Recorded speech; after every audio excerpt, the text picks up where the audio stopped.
Salam alaikum. Maintenant, nous allons passer à la révision des suites doubles.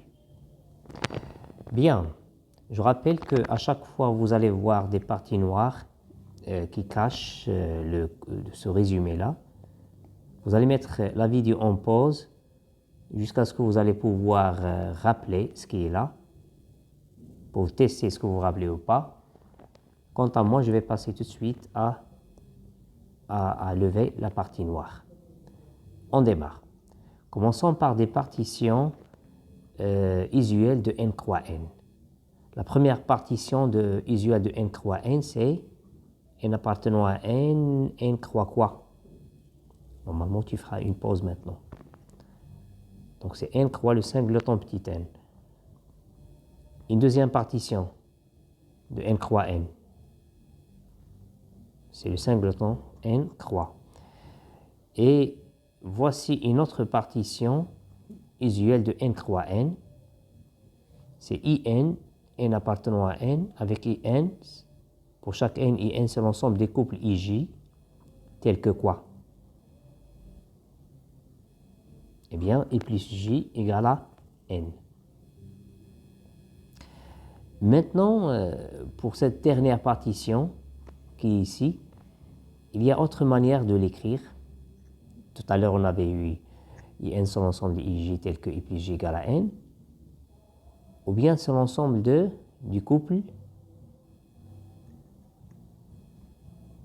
avec i entre 0 et n, il y a i, n moins i. Il y a encore quoi? Une autre manière d'écrire, c'est le n moins i, i. Donc, ça c'est pour partition de n croix n. Maintenant, nous allons passer à des partitions usuelles de n étoile croix n étoile. Bien. La première partition de n étoile croix n étoile, c'est n étoile croix quoi? Croix n. Et encore quoi? Croix n étoile. N appartenant à n étoile. Donc, c'est le singleton n. Alors, il y a une autre partition, encore une troisième partition usuelle de n étoile croix n étoile. C'est l'in, n supérieur égal à quoi? Tel que in, c'est l'ensemble des ij, tel que i plus j égale à n. Seulement, le n supérieur égal à quoi? Eh bien, c'est supérieur égal à 2. Alors, voyons maintenant cette troisième partition de n étoile. Donc, pour n supérieur égal à 2, on avait dit, in c'est l'ensemble des ij tel que i plus j égale à n. Alors, in c'est l'ensemble des i, n moins i, avec i compris entre quoi et quoi? Les deux bornes. Voilà, 1 et n moins 1. Ou bien je switch ici, n moins i, avec i entre quoi et quoi? 1 et n moins 1. Maintenant, passons à cette propriété très intéressante ici. J'ai à mn une suite double, mn appartenant à n étoile, une suite double positive. Les propositions suivantes sont équivalentes. Dire que la suite double à mn est sommable, si et seulement si, quel que soit m appartenant à n, la première équivalence, sommable équivaut les deux conditions A et B sont satisfaites. La première, quel que soit m appartenant à n, la série de AMN avec quoi supérieur ou égal à 0. Et il est comment cette série? Bien sûr, ici, le quoi, c'est le n. Et la série, elle est comment? Convergente. Le deuxième point, c'est que la série, ça, c'est comment? C'est, la série, ça converge. Et le terme général de la série, ça commence par n de 0 jusqu'à l'infini. Encore, c'est équivalent. Au lieu d'avoir quel que soit m, vous allez mettre ici quel que soit n. La série qui converge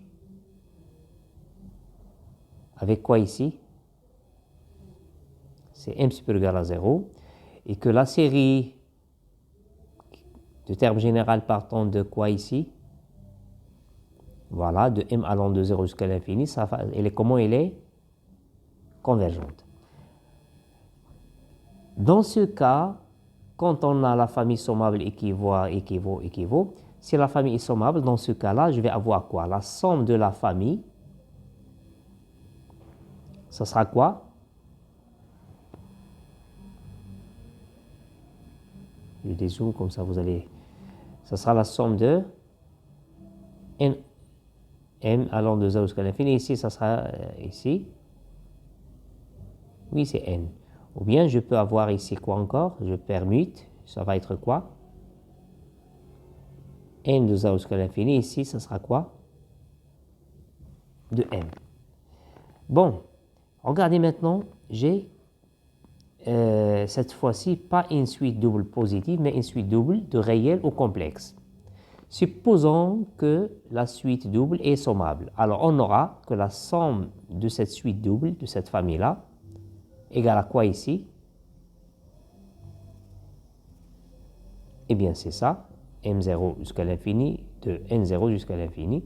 Ou bien encore, c'est égal à quoi? Les bornes. Voilà, c'est ça. Voyons. Maintenant, nous allons voir le produit de Cauchy de deux séries complexes. Alors, soit AN, soit sigma de AN et sigma de BN, deux séries complexes. Donc, elles sont réelles ou complexes. Le produit de Cauchy de ces deux séries, c'est la série sigma de Cn, où quel que soit n, Cn égale à quoi? Son cas allant de 0 jusqu'à n, de A indice quoi, B indice quoi? Voilà, c'est AK, B, N-K. Ici, regardez cette remarque intéressante. Notre Cn qui était ça, je peux carrément l'écrire sous cette forme-là. Quoi? Oui. Ça veut dire que j'ai switché les deux indices K et N-K. Et je peux mettre encore sous la forme sigma de A indice I, B indice J, avec I plus G égale à N.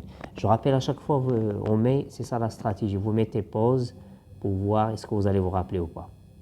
Voyons maintenant cette propriété-là, très intéressante. Si vous avez deux séries, sigma de AN et sigma de BN, deux séries complexes qui sont comment, alors on aura ces résultats-là. Alors si sigma de AN et sigma de BN, deux séries complexes, comment? Alors, absolument convergente. La suite double APBQ est sommable, ok. Mais surtout, le résultat qui est très utilisé, c'est que la série produit de Cauchy, sigma de Cn, est absolument convergente et que de la somme de la série complexe produit de Cauchy est égale à quoi? Quoi fois quoi? Voilà, c'est la somme de AN fois la somme de BN, qui est encore égale à la somme de la famille et de la suite double. Et c'est la fin des suites doubles. Je vous remercie. Bon courage.